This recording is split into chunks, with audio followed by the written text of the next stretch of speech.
श्री कृष्णा दोस्तों, किशोरी क्रिएशन से मैं सपना शर्मा आप सभी का हार्दिक स्वागत करती हूँ आपके अपने चैनल पर। दोस्तों, आज के वीडियो में मैं आपके लिए गोगा नवमी की कहानी लेकर आई हूँ।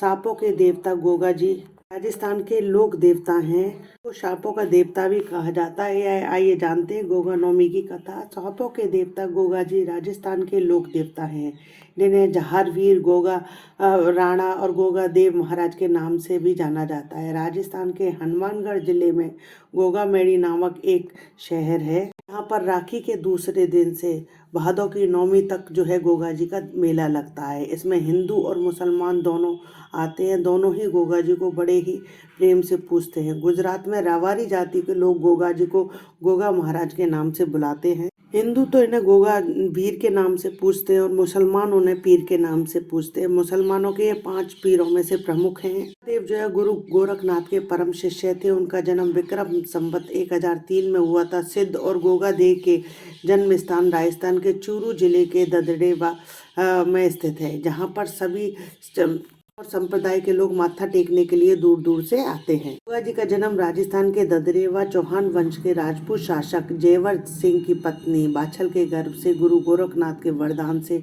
भादौ सुदी नवमी को हुआ था। चौहान वंश में राजा पृथ्वीराज चौहान के बाद गोगा जी वीर और ख्याति प्राप्त राजा थे। गोगा जी का राज्य सतलुज से हांसी हरियाणा तक था। इसी लोक मान्यता व लोक कथाओं के अनुसार गोगा जी को सांपों के देवता के रूप में भी पूजा जाता है। लोग इन्हें गोगा जी, गुग्गा वीर, जहार पीर, राजा मांडलिक व जहार पीर के नामों से पुकारते हैं। गोगा जी को नाग देवता का अवतार भी माना जाता है। गोगा देव की जन्म भूमि पर आज भी उनके घोड़े का अस्तबल है। सैकड़ों वर्ष बीत गए, लेकिन उनके घोड़े की रकाब अभी भी वहीं पर है।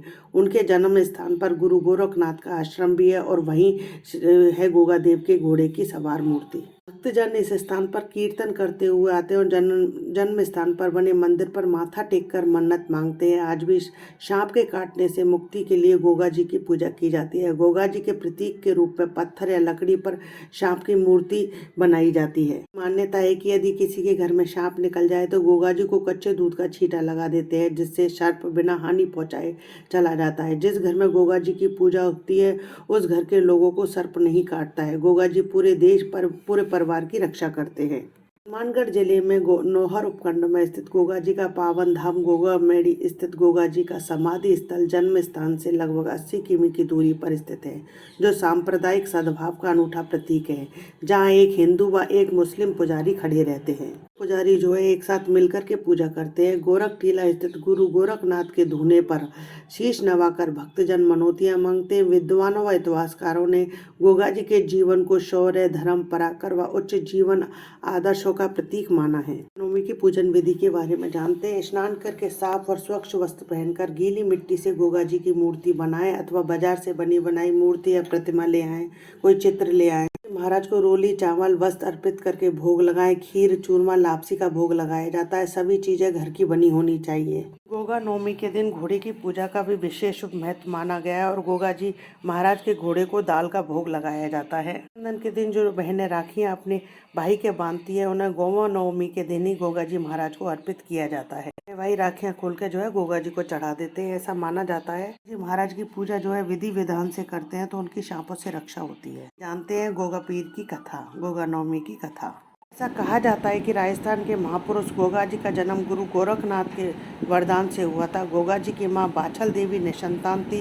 संतान प्राप्ति के सभी यत्न करने के बाद भी उनको संतान का सुख नहीं मिला। गोगा जी के पिता मारू देश के राजा थे और उनकी मां बाछल गुरु गोरखनाथ जी की परम भक्त में से एक थी। एक दिन बाबा गोरखनाथ जो है अपने शिष्यों के साथ बाछल के राज्य में आ गए। जब रानी को इस बात का पता चला तो वह बहुत प्रसन्न हुई। गोरखनाथ अपने शिष्य को नगर में जाकर परिक्रमा लगाने का आदेश देते हैं। गुरु का आदेश पाकर शिष्य नगर में भ्रमण के लिए निकल पड़ता है और भिक्षा मांगते हुए वह राजमहल में जा पहुंचता है। उसे बहुत सारा धन भिक्षा के रूप में दिया, लेकिन गोरखनाथ जी के शिष्य वह लेने से मना कर दिया और थोड़ा सा अनाज रानी से उन्होंने मांगा। रानी को अहंकार आ गया। रानी अहंकारवश कहती है कि राजमहल महल के गोदाम में तो अनाज का भंडार है, तुम इस अनाज को कैसे ले जाना चाहोगे। तो वह अपना भिक्षा पात्र आगे बढ़ा देता है। रानी जो है उसके भिक्षा पात्र को देख करके थोड़ा सा अनाज डालती है, लेकिन वह क्या देखती है कि भिक्षा पात्र तो खाली की खाली है। सारा अनाज जो है उसके भिक्षा पात्र में समा जाता है। राज्य का अनाज के गोदाम जो है खाली हो जाते हैं, लेकिन फिर भी उस योगी का उस भिक्षा पात्र जो है भरने में नहीं आता है। रानी गोरखनाथ के शिष्य की शक्ति के आगे नतमस्तक हो गई और उनसे क्षमा याचना करने लगी, गुहार लगाने लगी कि और कोई संतान ना होने का दुख उन्हें बताती है। तो भिक्षुक रानी से अपने गुरु गोरखनाथ से मिलने की सलाह देता है और कहा कि उनसे यही आपको पुत्र की प्राप्ति का वरदान मिल सकता है। यह बात सुनकर रानी अगली सुबह गुरु गोरखनाथ के आश्रम में जाने के लिए तैयार होने लगती है। गुरु गोरखनाथ गोगा मेड़ी के टीले पर तपस्या कर रहे थे। उनकी बहन काछला वहां पहुंचकर सारी बात जान लेती है और गुरु गोरखनाथ के पास पहले पहुंचकर उनसे आशीर्वाद के रूप में 2 फल ग्रहण कर लेती है। उसके बाद जब रानी गुरु गोरखनाथ के पास पहुंचती है तो गुरु गोरखनाथ जी ये पहले से ही सारी बात जानते थे। रानी को भी प्रसाद के रूप में एक गुग्गल नामक फल प्रसाद के रूप में दे दिया और साथ ही आशीर्वाद दिया कि उसे पुत्र की प्राप्ति होगी, जो कि वीर होगा और नागों में वश करने वाला तथा सिद्धों का शिरोमणि होगा, जिसकी गाथाएं लोग सदियों तक गाएंगे। समय बाद रानी को पुत्र रत्न की प्राप्ति हुई। रानी की कोख से जन्मे बालक का नाम गोगा रखा गया, क्योंकि प्रसाद खा करके वाछल देवी गर्भवती हुई थी, उससे ही गोगा जी का जन्म हुआ था। गुग्गल फल के नाम से इनका नाम गोगा जी पड़ा। बड़े होने पर गोगा जी का विवाह बंगाल के राजा मालव की बेटी से होना तय हुआ, परंतु राजा ने अपनी बेटी की शादी गोगा से करवाने से मना कर दिया। इस बात से दुखी गोगा जी गुरु गोरखनाथ जी के पास जाते हैं और उन्हें सारी बात बताते हैं। गोरखनाथ ने गोगा जी को दुखी देख उनकी सहायता के लिए वासुकी नाग से राजा की कन्या पर विष प्रहार करवाया। राजा के वैद्य उस विष के प्रभाव को कम नहीं कर पाए, तभी वेश बदले वासुकी नाग ने राजा से कहा कि यदि वह गोगा मंत्र का जाप करे तो विष का प्रभाव जो है समाप्त हो जाएगा। गोगा मंत्र का प्रयोग कर विष उतारने के लिए करने लगे और देखते ही देखते राजा की बेटी सुरियल विष के प्रभाव से मुक्त हो गई। राजा अपने कथन अनुसार पुत्री का विवाह गोगा जी से करवाती है। बोलिए गोगा जी महाराज की जय, नीले घोड़े वाले की जय। आपको मेरी ये कथा पसंद आए तो प्लीज़ मेरे वीडियो को ज़्यादा से ज़्यादा लाइक और शेयर करें। यदि आप मेरे चैनल पर नए हैं तो चैनल को सब्सक्राइब करना ना भूलें, पास ही में बेल आइकन को दबाएं, मेरे आने वाले हर नए वीडियो का नोटिफिकेशन आपको मिल जाए। जय श्री कृष्णा दोस्तों।